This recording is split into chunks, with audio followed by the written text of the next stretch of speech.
What's up, guys? Welcome back to the channel. My name is Curvis, as you know, and I know we said that we were done with the new cars, but over the weekend we actually picked up a new truck. Now, she needs a bit of work, but without further ado, let's show you guys what we bought.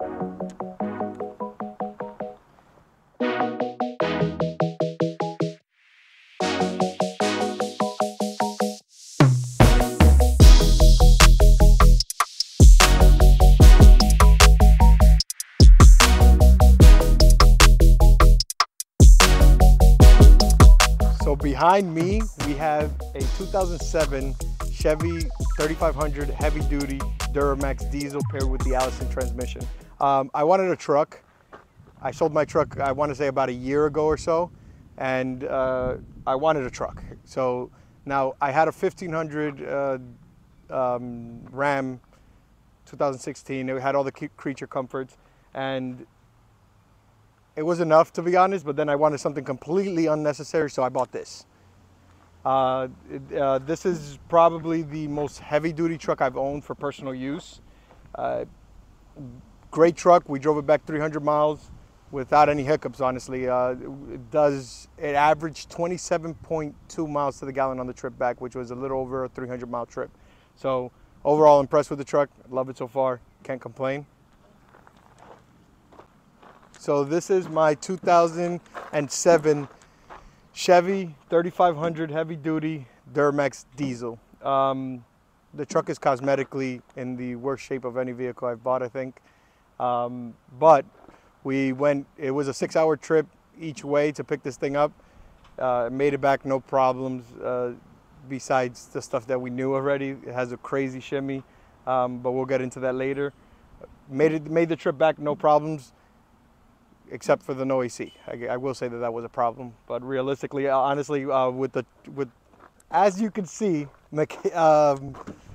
cosmetically, she's a little hurt. Every panel's hurt. That's just to be specific. At one point, I don't know if this was because the door rotted out or what the case may have been. They just put self-tappers onto a piece of sheet metal, or what I was told was another piece of a door, which actually makes sense because this is the shape of another door. And bolted it on, and I guess they just put the mechanisms into work. It works. Can't complain. This one, on the other hand, is one pull away from no longer being a door handle, and just this door doesn't even, you could only really open it from the inside. Once in a while I get lucky, not lucky enough to show you guys, but this thing is completely rotted. The door shell itself is completely rotted, a typical problem. And then you can see, oh, hold on, let me.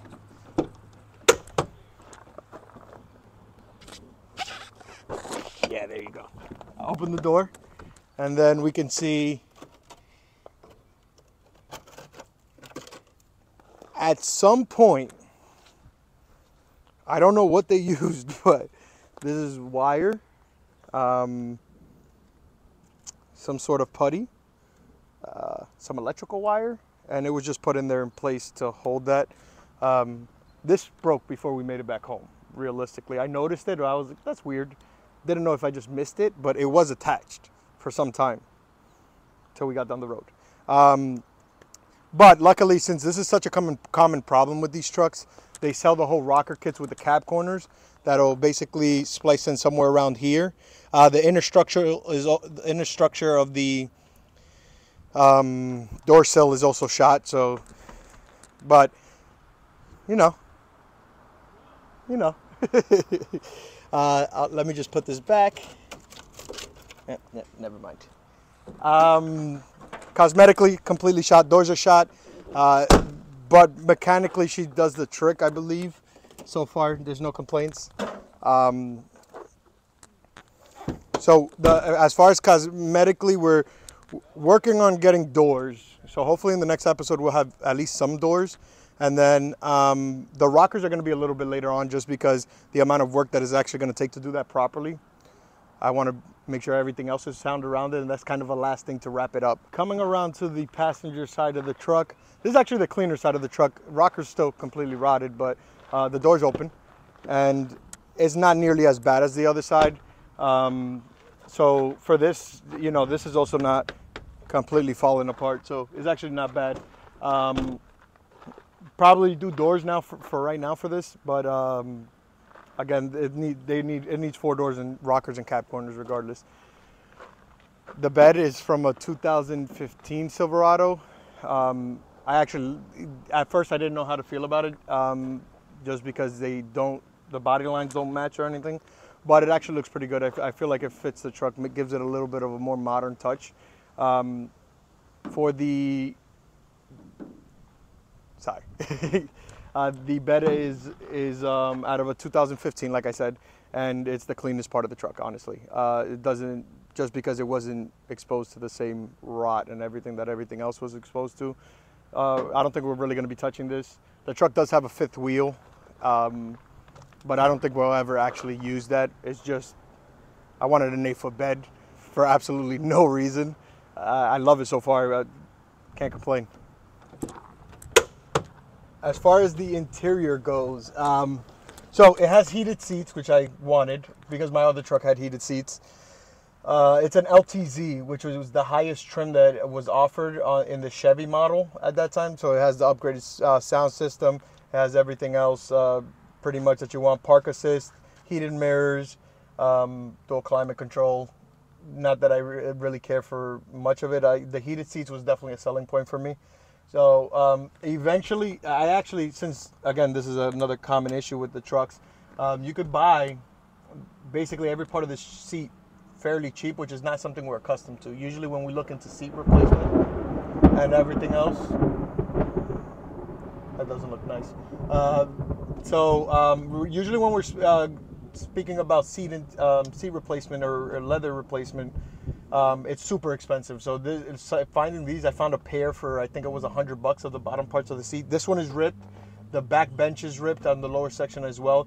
And this truck, compared to how I got it, is completely cleaner. This was actually basically like a farm truck, and it was filthy. I tried to clean it up, and then it just keeps reappearing. So I'm definitely going to do like a cleaning with the seats and center console and everything out, just to be able to, I'll be a little more comfortable with the interior. But let's hear this thing start up real quick.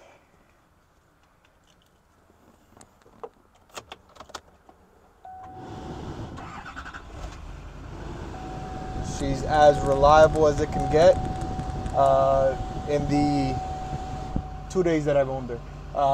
Haven't had any hiccups. It starts right up, runs. So we picked up this truck 2 days ago, and I've put just about 500 miles on it so far, driving it around and, you know, trying to get a better feel for the truck. Can't complain. It has this little knickknacks that I guess you got to figure out. I got stuck in it earlier today. The door wouldn't open on the driver's side, but I'm convinced that has to do with somebody bolting on the exterior door handle. That was not fun. Yeah, other than that, can't complain much. Definitely need some, it's still one of the best interiors that I've purchased as far as condition. It was filthy, but I wish I would have shown you guys it earlier, but I didn't even feel comfortable being in the truck of how dirty it was. So as far as interior, not much to be done here. Probably a nice little stereo system, and I think that's about it for the interior for now.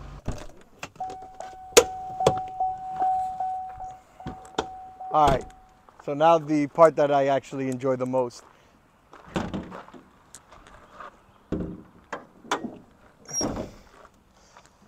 Duramax diesel LMM with the Allison transmission. I don't know much about these motors, being that the only diesel I've ever owned was a 7.3 Power Stroke. But reading on what it was, they seem pretty reliable. It's actually in pretty decent shape for 290,000 miles. I actually cracked 291 under my ownership. I bought it with 290, 400 and something. Runs fine, no obvious problems. When we pulled the codes, when we went to buy it, it did have basically all of the glow plugs were bad, which on these is pretty simple to change. So I ordered all new glow plugs. We also noticed a code for the turbos, which we're hoping, we found well, if you look in the grill right here, you can see that there's a chunk missing and it's all cracked. And then right behind it, right over here, There's actually 2 pinholes in the intercooler, which I went ahead and ordered a CSF intercooler. Not looking to upgrade this truck in as far as making more power or anything. I just want something reliable. So I bought the essentials. So I bought new hub and bearings for the front, which it needs. Then I bought the intercooler, a whole front end kit. Not that I felt it too bad, but we did see some grease leaking out of the ball joint, so I rather just replace it. So sway bar links, inner tire, the whole front end rebuild kit. Then I ordered a couple more things, but I can't really remember what they are right now. Nothing cosmetic really yet. I feel like that's gonna come after the truck I wanna get all the lights off. Has ABS lights for both front speed sensors. The hub and bearings come with that, and the intercooler and the glow plug. So once I get that resolved, I think at that point I'll go ahead and I will do some cosmetic things, and then finally we'll do suspension. That's gonna be the best way to tackle this. Well guys, with that being said, we are pleased to introduce you to the new build on the channel, which is something, there's uncharted territory, untested waters for us, and we're eager to dive into this and see what we can do with this. It's our first diesel that we build in any way. I've owned one previously, but I didn't do nothing to it actually. So pleased to show you guys. Tune in for us transforming this truck from being just a regular old farm truck into something that actually looks good. Thank you guys, and catch you guys next time.